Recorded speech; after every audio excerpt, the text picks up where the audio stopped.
All right, what we got here? This is Kadafe's track bike. This is 145 cubic inch SNS Evo with B2 heads modified here at GMS. It's 200 horsepower, about 180 pounds of torque.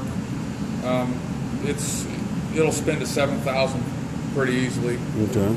And I think he's been in the 1030s with this at around 130 mile an hour so far. And we haven't even, it's only been out a couple times, you know. So we were speaking on earlier on the difference between horsepower and torque.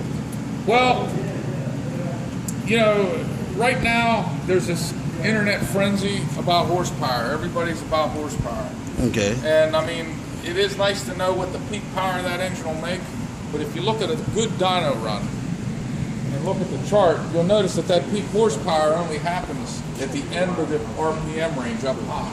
Okay. Now when you're going down the racetrack, you don't spend the whole run at that little 200 RPM place where you have all that horsepower. Okay. The thing starts down low and it has to power up through the RPM range in every gear. So, you know, in order to have something fast, it doesn't necessarily mean that the highest horsepower bike is going to get there first. It's the bike that has the best torque curve for the power range that you're in. Okay.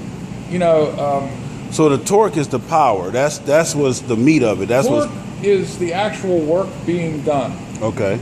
Horsepower is a way to express torque when you lay RPM over it. For example, if you make 100 horsepower at 4,000 RPM, or I'm sorry, if you make 100 pounds of torque at 4,000 RPM, it'll make X amount of horsepower. Okay. If you make the same torque but double the RPM, the torque's the same, but you doubled the horsepower because you're doing it twice as fast. I got you. So horsepower, I call it an expression of torque at a given RPM. So when we do a drag race engine, we try to determine the operating range. Okay. For example, you know, you might leave the line at around 4,800 and shift it at 68. So within that 3,000 RPM range, we want to have the highest average torque, and that's what's going to make the bike fast. Now this is the Evo motor, you said. This is an Evo, single cam. Yes.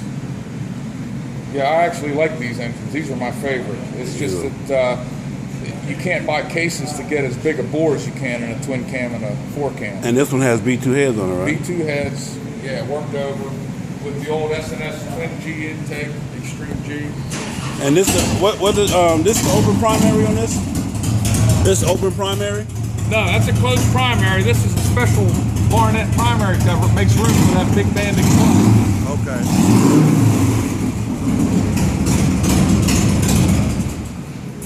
You said it's. You said it's a. You said earlier it's a Barnett. What now? It's a no. It's a Bandit. It's a Bandit. Okay. Bandit clutch with a multi-stage lockup. Air shifter. We see that. Yep. Does this one have this all motor? Yeah. All motor. At least for now. Tell them what we do. Hey, at least for now. For this year, we're changing this over to our fuel injection system that we showed you earlier. Okay. With the data acquisition, and we're putting a variable nitrous system on this thing. And we're going to shoot another 40-50 horsepower on top of it with a stage nitrous system and dual stage fuel injection. Whoa. So what's your project? We're also going to put some swing arm on it, and Joffrey's getting in shape. He's getting ready to ride the thing, and we're thinking that he's going to be somewhere in the 970 range when the weather's nice. 970 on a bagger. You ain't finna run no 970, man. I think. Are you bringing this into Atlanta too? Yeah, this is coming to Atlanta too. As long as we can keep the parts on the inside that are supposed to stay there, we ought to be in good shape. 970 on the bagger, huh? And with Greg, you're going to run that way. You could get in the 950s maybe. I'm going to ride this bike a little bit, yeah. So yeah, we're gonna have a race up in Ohio this summer in July, and I'm gonna ride this bike. We'll be the first ones to put a bagger in the 9s. First one. So a bagger has never been in the 9s? I don't know that. I'm not sure. I haven't heard of anything yet. Yeah. That carburetor. Not a bagger like this. This is mainly still a factory front end and frame and wheels and all that stuff. It's not really. How much is stretch are we putting on it? Probably about 3 inches. 3-inch stretch? Yeah.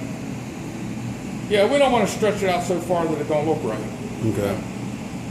But at the same time, with this kind of power, it gets a little dangerous. Okay. So.